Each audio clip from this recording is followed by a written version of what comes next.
Only in Kentucky could you bury a racehorse with a state funeral, build the world's tallest three-story building, have an Eiffel Tower replica downtown, and host a religious revival so wild people literally barked like dogs. Hi, I'm Michael. I want to teach you a little bit more about Kentucky, one county at a time, all 120 of them.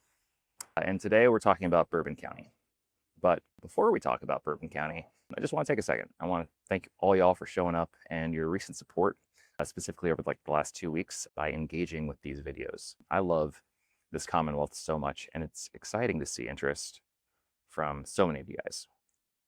My knowledge and my time are both limited, so I might not get around to mentioning every fun fact about a certain county, and I might even get some fun facts very wrong, especially when I mix up my own notes. For example, I think I owe the Kentucky Headhunters an apology. Anyway, that's where you come in. I want this to be a communal endeavor.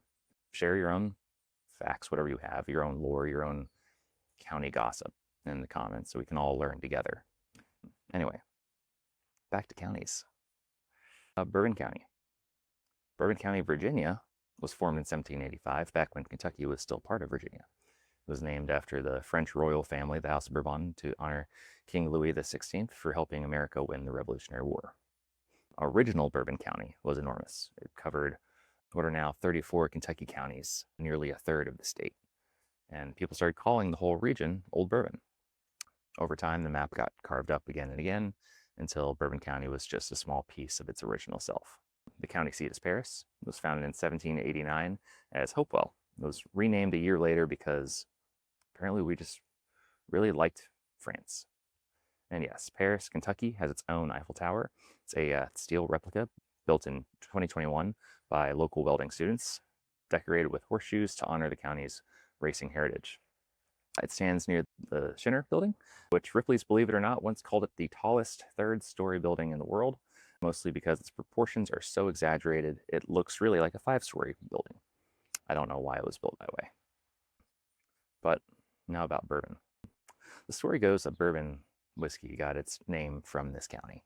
Barrels stamped old bourbon floated down the Ohio and Mississippi to New Orleans, and folks started asking for that whiskey. Although historians aren't totally sure if that's true. The word bourbon for whiskey doesn't appear in writing until the 1820s, and the first link to Bourbon County doesn't show up until the 1870s, almost 100 years after the county was founded. Some think it was actually came from Bourbon Street in New Orleans instead. But regardless, what's certain is that whiskey was a major industry in this region of Kentucky. By the late 1800s, Bourbon County had 26 distilleries. Of course, then Prohibition hit, and every single one of them shut down. None reopened until 2014. Hartfield and Company in downtown Paris was the first to make legal bourbon in Bourbon County in 95 years. And for most of the time, Bourbon County was literally dry. You couldn't legally buy bourbon in Bourbon County.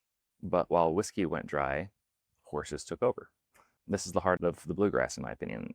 Claiborne Farm, just outside Paris, is one of the most storied horse farms in the world. So we're talking Secretariat, Seabiscuit, Old Ruler. They all called Claiborne home. When Secretariat died in 1989, Claiborne buried him whole, the whole horse, not just the head, the heart, and hooves like tradition demanded, but rather the entire horse. They lowered him into the ground in a custom casket with a crane. If you want to see really early Bourbon County, visit Duncan Tavern. It was built in 1788 by Joseph Duncan, a Revolutionary War veteran. It served as a stagecoach stop and a meeting place before Kentucky was even a state.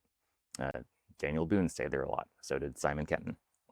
And by the 1940s, though it was falling apart and slated for demolition, the Daughters of the American Revolution bought it for exactly $1 with the condition that they'd restore it within a year. They did, and it's still standing today on High Street.